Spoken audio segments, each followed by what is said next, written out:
So now let's go back to the story. The South African Weather Service has issued 12 severe weather warnings for intense cold weather across the country from today. Let's get an update with the forecaster, Lehlohonolo Thobela, who is with the South African Weather Service.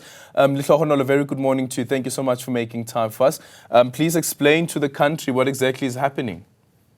Good morning and thanks for having me. Yes, we've had two cold fronts that have made landfall over the southwestern interior of the country and most parts of the west and the south coast of the country, which then resulted in much more of the disruptive rain, especially over the central, the western parts of the Western Cape province, which affected areas along the west coast of the Western Cape, Overberg, as well as parts of the city of Cape Town municipality in terms of the disruptive rain. As the warnings were issued, were mainly orange, which then results in some severe impacts that were expected. The likelihood would change, would rather be medium likelihood, low likelihood, and some instances it was high of the impact that was expected of the disruptive rain. But it's not limited to the rain only. We also had damaging winds as well as damaging waves that were extended from Alexander Bay all the way to Cape Agulhas, as well as parts of the Cape Agulhas all the way through to the Eastern Cape where it reaches East London.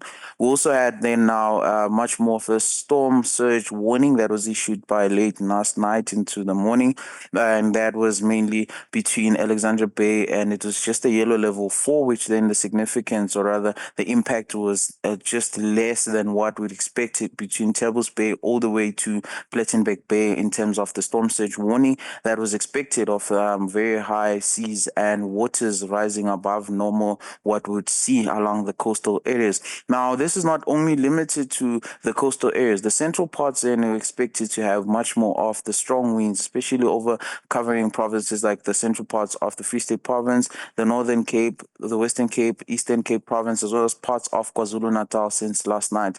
And this is expected then to continue throughout today, which then resulted in much more of the felt fire warnings and dangers over the area. So anyone that's around the area, if you see fires, you should report them to your latest or rather closest management office. And past that, we also have some cold condition now with this cold front as it moves further east.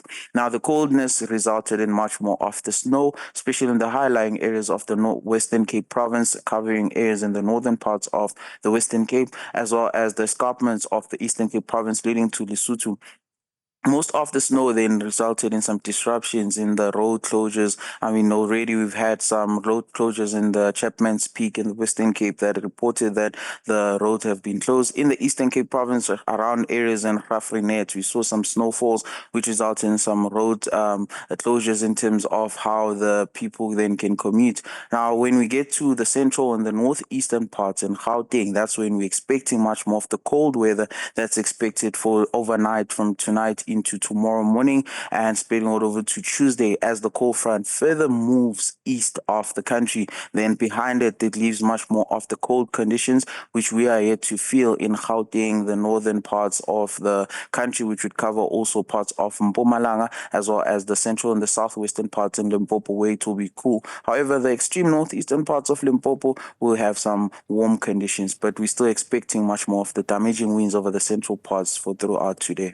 Yeah, and speaking about the damaging winds, I see that we have about speeds exceeding 90 kilometers an hour with gusts exceeding 100 kilometers an hour at times. What's the major risk here to infrastructure as well as human beings who would be on the road? Yeah, I think the first one you would think of is the informal structures that are not very, very strong and rigid to obviously acclimatized to the strong winds that are there.